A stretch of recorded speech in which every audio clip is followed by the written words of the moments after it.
সংসারে আমাদের জীবনে যখন কোনো সুখ বা দুঃখ আসে, তার জন্য আমরা কাউকে না কাউকে অবশ্যই দায়ী করে থাকি, তাই না? এই ব্যক্তি আমাদের সাথে এরকম কাজ করেছেন, তাই আমার সাথে এমন হলো। ওই ব্যক্তি যদি এমনটা না করতেন, তাহলে আজ আমি ওই স্থানে পৌঁছতে পারতাম। সবই আপনার দৃষ্টিভঙ্গির ওপর নির্ভরশীল, আর যদি আপনার দৃষ্টিভঙ্গি এমন হয়, তাহলে তা অনুচিত। সত্যি কথা বলতে, এই সংসারে ভিন্ন ভিন্ন ধরনের মানুষ আছে। এটা আপনার ওপর নির্ভর করছে কিভাবে তাদের স্বাগত জানাবেন।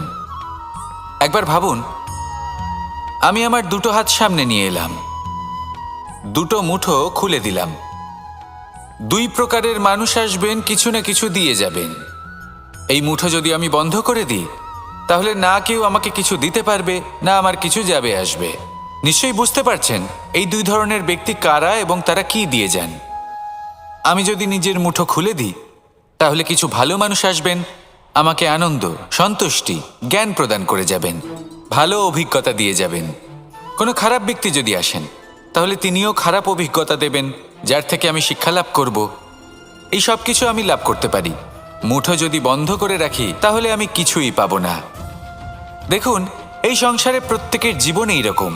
প্রত্যেকের জীবনে সবকিছুই আছে, ভালো খারাপ দুই মানুষই আছে। ভালো অভিজ্ঞতা আছে, খারাপ অভিজ্ঞতা আছে। নির্ভর করছে আপনার ওপর যে আপনি কি করবেন। এনাদের স্বাগত কিভাবে জানাবেন, কার থেকে কি বুঝবেন, কি শিখতে পারবেন, আর কোন দৃষ্টিভঙ্গি নিয়ে অগ্রসর হবেন। এটাই নির্ধারণ করবে যে আপনার জীবন কেমন হবে। আসুন আমার সাথে ভালোবেসে বলুন, রাধা রাধা। জীবনে যখন কোনো ব্যক্তি নিজের লক্ষ্য প্রাপ্তির জন্য নিরন্তর পরিশ্রম করতে থাকেন, চেষ্টা করতে থাকেন, তখন তিনি কষ্ট অনুভব করেন। কখনো শারীরিক কষ্ট, কখনো মানসিক কষ্ট। এবার উনি এটা ভাবতে থাকেন যে আমি কি উচিত করছি নাকি অনুচিত করছি। কারণ অন্যদিকে এমন একজন ব্যক্তিও আছেন যিনি একদমই পরিশ্রম, চেষ্টা করছেন না। তিনি মদিরা পান করেন, বিলাসিতায় জীবন কাটান, অলস প্রকৃতির হয়ে ওঠেন, নিদ্রাতে বিলীন হয়ে থাকেন আর ভাবেন যে তিনি সুখ লাভ করছেন। কিন্তু এরকম কেন হয়? কারণ যখন আমরা সৎ পথে থাকি, উচিত পথে চলি, লক্ষ্য প্রাপ্ত করার জন্য চেষ্টা করতে থাকি, তখন আমাদের ভেতরে থাকা নেতিবাচক শক্তি এবং পাপ এই দেহকে ত্যাগ করে দেয়। আর এই অনুভূতিটাই আমাদের দুঃখের অনুভূতি দেয়, কষ্ট দেয়। এবার সেখানে যদি আমরা কুপথে চলি, অনুচিত পথে চলতে থাকি, তাহলে আমাদের ভেতরে থাকা পুণ্য এবং ধনাত্মক শক্তি আমাদের দেহ ত্যাগ করে দেয়। আর এই অনুভূতির কারণেই আমরা সুখ অনুভব করি। কিন্তু কখনো ভাববেন যে এই সুখ বেশি সময় পর্যন্ত থাকে না। সেই জন্য সবসময় মনে রাখবেন, যদি আপনি জানেন যে এটাই আপনার লক্ষ্য, এটাই উচিত পথ, শুভ পথ, তাতে নিরন্তরভাবে এগিয়ে যেতে চেষ্টা করতে থাকুন। এই কষ্ট আপনাকে সুখের পরাকাষ্ঠায় কখন পৌঁছে দেবে তা আপনি জানতেই পারবেন না। আসুন আমার সাথে ভালোবেসে বলুন, রাধা রাধা। প্রত্যেক মানুষ নিজের জীবনে হীরক তথা হীরে এবং দর্পণ এই দুই দেখেছেন। এই দুই হলো সাদা এবং এরা দুজনেই আলোর প্রতিফলন ঘটায় এবং এরা দুজনেই উজ্জ্বল হয়ে ওঠে।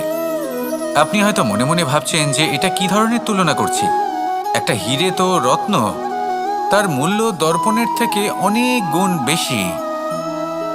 কিন্তু হীরে থাকাতে দর্পণের মূল্য কিন্তু কোনো অংশে কমে যায় না, তাই না? মানুষ যখন হীরে নিজের হাতে নেয়, তখন সবার আগে কি খোঁজে? দর্পণ, যাতে তার মধ্যে দিয়ে দেখে সে বুঝতে পারে যে সেই হীরে আদৌ তার শোভাবর্ধন করছে কিনা, তাকে ভালো দেখাচ্ছে কিনা, প্রসাধনের জন্য সেটা ব্যবহার করা ঠিক হবে কিনা। অর্থাৎ হীরের উপস্থিতিতে দর্পণের গুরুত্ব কম হলো না। দর্পণের কারণে হীরের মূল্য বোঝা গেল। আমাদের জীবনেও ঠিক এরকমই ঘটে। আপনারা যদি সংসারে নিজের আশেপাশে দেখেন, এমন অনেক মানুষ দেখতে পাবেন যারা নিজেদের ক্ষেত্রে মহান স্থানে পৌঁছেছেন, নিপুণ এবং শ্রেষ্ঠ হয়েছেন। আর তাদের মধ্যে আপনার নিজের মনে হয় যেন আপনি হলেন দর্পণ। নিজেকে ছোট মনে করবেন না। আপনার মূল্য কম হচ্ছে না, আপনার নিজস্ব মূল্য আছে। আর যদি আপনার অস্তিত্ব না থাকে তাহলে ওনাদের অস্তিত্বের মূল্য সংসার বুঝতেই পারবে না। জীবনে সবসময় চেষ্টা করবেন যাতে আপনি আরও বেশি শ্রেষ্ঠ হয়ে উঠতে পারেন। আপনি নিজে যে স্থানে আছেন সেটাকে ছোট মনে করবেন না, তারও নিজস্ব একটা মূল্য আছে। যদি আপনি হিরে হয়ে থাকেন তাহলে অহংকার করবেন না, যদি আপনি দর্পণ হয়ে থাকেন তাহলে নিজেকে ছোট মনে করবেন না। আসুন আর আমার সাথে ভালোবেসে বলুন, রাধা রাধা। মানুষ জন্মগ্রহণ করে, তার সাথে ভয়েরও জন্ম হয়। ছোটবেলা থেকেই আমাদের মনে কোনো না কোনো প্রকারের ভয় থেকেই যায়। কেউ এই বিষয়ে ভয় পায় যে তার কোনো বস্তু তার থেকে দূরে চলে যাবে। কেউ এই বিষয়ে ভয় পায় যে আমি নিজেকে হারিয়ে ফেলব। কেউ এই ভেবে ভয় পায় যে আমার প্রিয়জনেরা তারা যেন আমার থেকে দূরে না চলে যায়।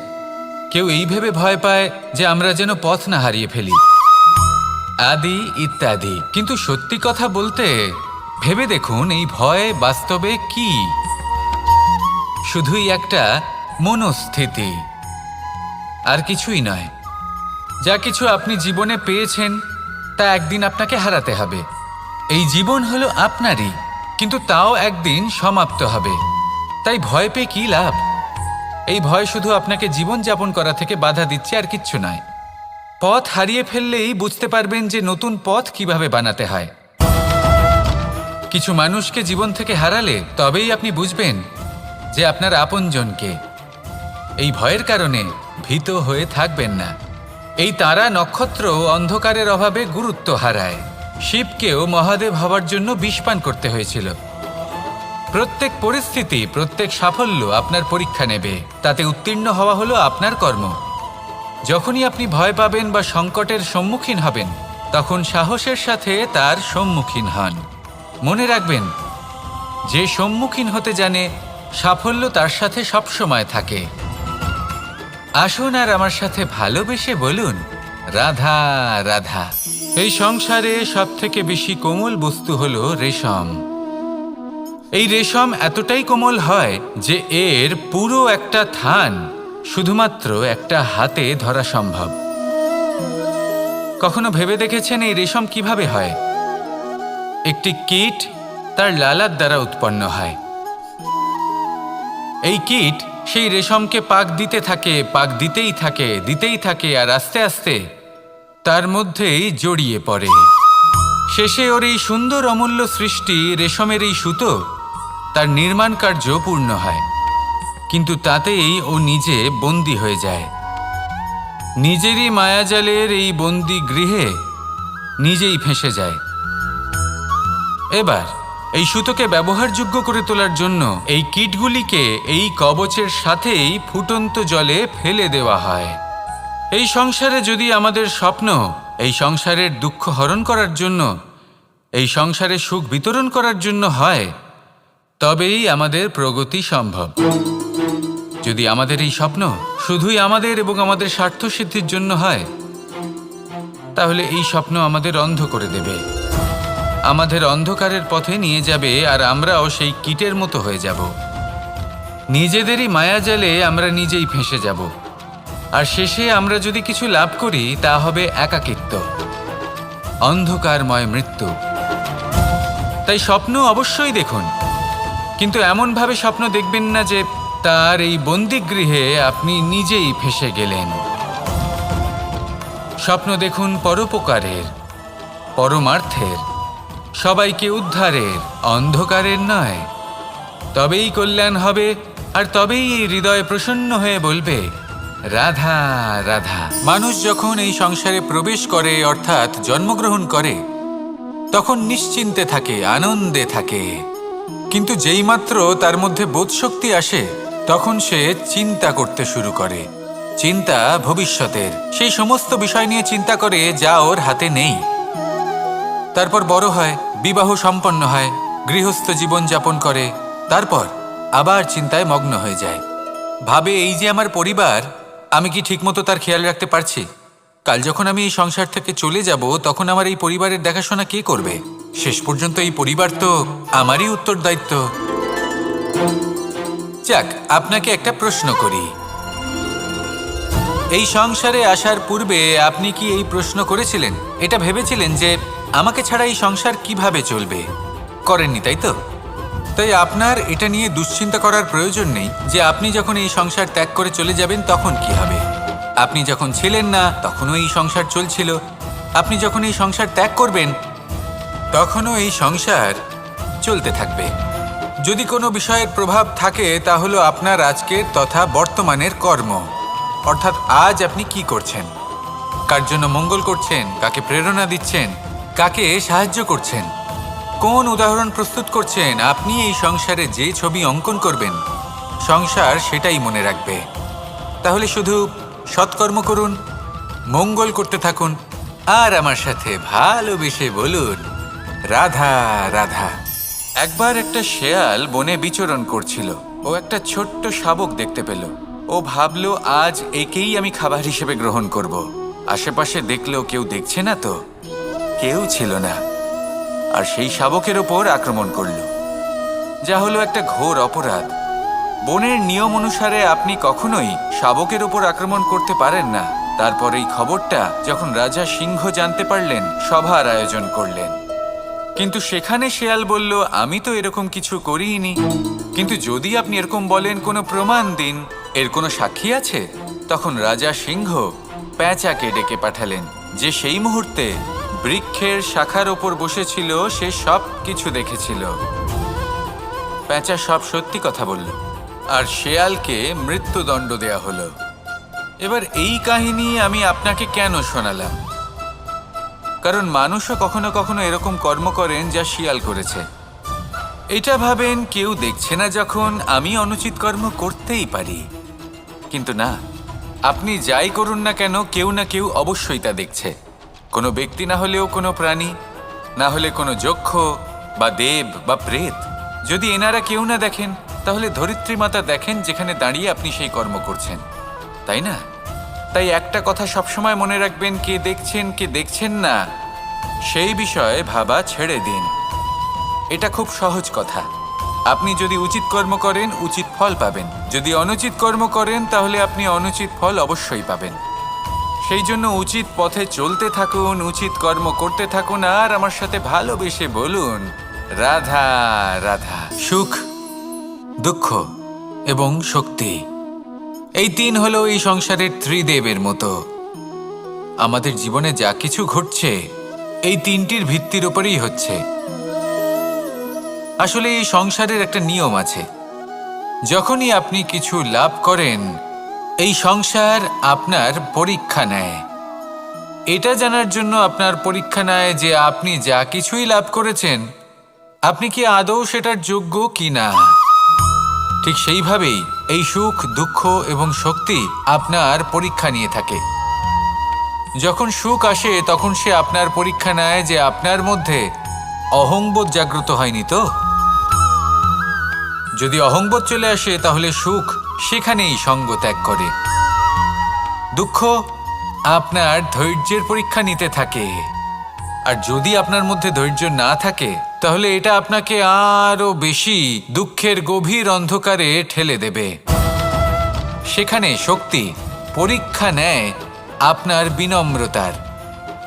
যদি আপনি বিনম্র না হন, তাহলে হয় এই শক্তি আপনার সঙ্গ ত্যাগ করবে, নয় এই শক্তি বিনম্রতার অভাবে আপনার পতনের কারণ হতে পারে।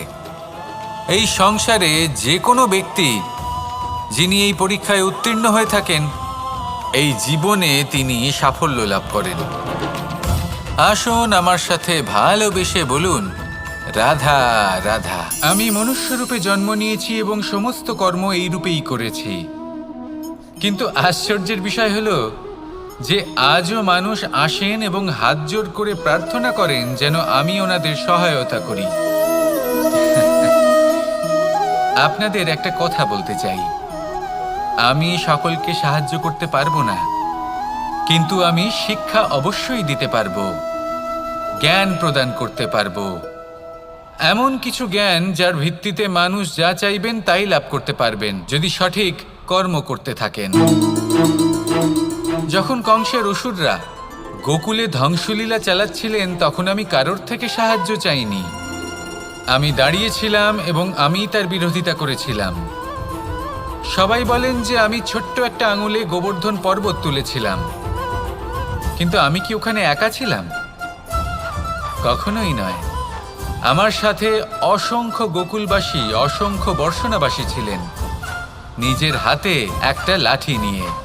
ওনাদের মনোবল, ওনাদের আশীর্বাদ আমার সাথে ছিল। মহাভারতে আমি শুধুই শিক্ষক ছিলাম, আমি শুধুই শিক্ষা দিয়েছি। লক্ষ্য সাধন করেছে অর্জুনই, যুদ্ধ করেছে অর্জুনই এবং জয়ীও হয়েছে অর্জুনই। আমি শুধুই শিক্ষা দিতে পারি। অবশেষে আপনাকে শুধু এটুকুই বুঝতে হবে যে ঈশ্বর সবকিছু করতে পারেন না, করতে হবে আপনাকে। ঈশ্বর আপনাকে আশীর্বাদ করতে পারেন যে কাজ আপনি মন থেকে করবেন সেটা অবশ্যই পূরণ হবে। সেই জন্য নিজের লক্ষ্যের পথে এগোতে থাকুন। চেতনা, বিবেক এবং পরিশ্রমের দ্বারা আপনার যা যা স্বপ্ন আছে, যা লক্ষ্য আছে, আপনি অবশ্যই লাভ করবেন। আর এই মন সুপ্রসন্ন হয়ে বলবে, রাধা রাধা। ভোজন। এই সংসারে যেই হোক না কেন, কোনো মানুষ হোক, কোনো প্রাণী হোক, কোনো কীট হোক বা কোনো বনস্পতি হোক, প্রত্যেকের জন্য ভোজন অতি আবশ্যক। কারণ ভোজন থেকেই শক্তি পাওয়া যায়, আর সেই শক্তি দিয়েই সংসারের, আমাদের জীবনের সমস্ত কার্য করা যায়। এবার এমন এক ধরনের শক্তি হয় যা শীতের ঋতুতে সূর্য থেকে আমরা পেয়ে থাকি, আর আরেক ধরনের উত্তাপ হয় যা দিয়ে ভোজন রান্না করা হয়, সুস্বাদু নানান ধরনের ভোজন। এবার অত্যন্ত গুরুত্বপূর্ণ হলো যে ব্যক্তি সেই ভোজন বানাচ্ছেন তার মানসিক পরিস্থিতি এবং সেই ব্যক্তি যিনি ভোজন গ্রহণ করছেন তার মানসিক অবস্থা। যখনই আপনি ভোজন বানাচ্ছেন তখন ভালোবাসার সাথে কাজটা করুন, ধন্যাত্মক ভাব নিয়ে, সৎ ভাবনার সাথে। কারণ আপনার এই মানসিক স্থিতি শক্তির আকারে সেই খাদ্যের সাথে মিলেমিশে যায়। আর যখনই আপনি ভোজন গ্রহণ করছেন তখন সদ্ভাবনার সাথে, প্রসন্নতার সাথে গ্রহণ করুন, ধন্যাত্মক ভাব নিয়ে। যদি আপনি প্রসন্নতার সাথে রান্না করেন, প্রসন্নতার সাথে খাদ্য গ্রহণ করেন, তাহলে আপনি প্রসন্নই থাকবেন। আর মন সুপ্রসন্ন হয়েই বলবে, রাধা রাধা। দীপাবলি আমাদের সবথেকে বড় উৎসব। শ্রীরাম রাবণকে পরাস্ত করে 14 বছরের বনবাস কাটিয়ে আবার অযোধ্যায় ফিরে এলেন অমাবস্যার রাত্রে। অযোধ্যায় সবাই খুব প্রসন্ন ছিলেন, খুবই উৎসাহিত ছিলেন। অযোধ্যায় সহস্র প্রদীপ প্রজ্বলিত করা হয়েছিল এই উৎসবে। একে আমরা দীপাবলি বলে থাকি। এবার এই বিষয়ে আমরা সকলে জানি। আপনি কি এটা জানেন যে শ্রীরাম বাস্তবে অমাবস্যার এক রাত আগেই অযোধ্যায় পৌঁছে গেছিলেন? সবার সামনে অমাবস্যার রাতে এসেছিলেন। এর কারণ কি? শ্রীরাম প্রমাণ করতে চেয়েছিলেন যে যে কোনো সময়, দিন হোক বা রাত, শুভ বা অশুভ হয় না। শুভ অশুভ কিছু থাকলে তা হলো মানুষের চিন্তা, তার ভাবনা, তার নির্বাচন আর তার কর্ম। নিজেই দেখে নিন। শ্রীরাম শুভ কাজ করে ফিরেছিলেন এবং অমাবস্যার মতো গভীর এক রাত্রিকেও দীপাবলিতে পরিবর্তিত করেছিলেন। এমনটাই যদি আমরা করতে পারি, তাহলে এমন কোনো গৃহে যান যেখানে অসহায় ব্যক্তি রয়েছেন, যা অন্ধকারাচ্ছন্ন, আর সেখানে প্রকাশ প্রজ্বলিত করুন। প্রকাশ সহায়তার, প্রেরণার, আশার। যদি এমন কিছু আমরা করতে পারি তাহলে তাকে প্রকৃত অর্থে দীপাবলি বলা যেতে পারে। তাহলে নিজের পরিবারের সাথে দীপাবলি পালন করুন। আপনাদের শুভেচ্ছা জানাই। আসুন আর আমার সাথে ভালোবেসে বলুন, রাধা রাধা। এই শুকনো পাতাটিকে দেখুন, নিষ্প্রাণ হয়ে পড়েছে। কোনো একটা সময় এই পাতাটি একটা গাছের ডালে ছিল। সেই গাছ ওর লালন পালন করত। যখন যখন বাতাস বইত, এই পাতায় কম্পন দেখা দিত, মনকে প্রফুল্ল করে তুলত। কোনো একদিন এই পাতা গাছের ডাল থেকে ঝরে পড়ে গেল। নিঃসন্দেহে ও নিজের স্বাধীনতা পেল, কিন্তু আস্তে আস্তে শুকিয়ে গেল, নিষ্প্রাণ হয়ে গেল। দেখুন, আমি এই কথা বলছি না যে স্বাধীনতা অনুচিত, কখনোই না। কিন্তু যে কোনো পরিস্থিতিতে স্বাধীন হতে চাওয়া এটা নিশ্চিতরূপে অনুচিত। আমরা যদি আমাদের জীবনে পরিবারের গুরুত্ব ভেবে দেখি, তাহলে এই পরিবারে যতই মতভেদ থাকুক না কেন, যতই মনোমালিন্য থাকুক না কেন, যতই বিবাদ থাকুক না কেন, এই সব মিটিয়ে নেওয়া অত্যন্ত প্রয়োজনীয়। সেই সব কিছু সমাপ্ত করা অত্যন্ত প্রয়োজনীয়। কখনো এই পরিবারকে ভাঙতে দেবেন না, কখনো এই পরিবার থেকে দূরে চলে যাবেন না। এই পরিবার হলো আমাদের জীবনের একটা অমূল্য সম্পদ, অমূল্য এক আশ্রয়, যা এই সংসারে হয়তো কোথাও আপনি পাবেন না। তাই একে আগলে রাখুন। ভেবে নিন আপনি পাতা আর আপনার পরিবার সেই গাছ। আসুন আমার সাথে ভালোবেসে বলুন, রাধা রাধা।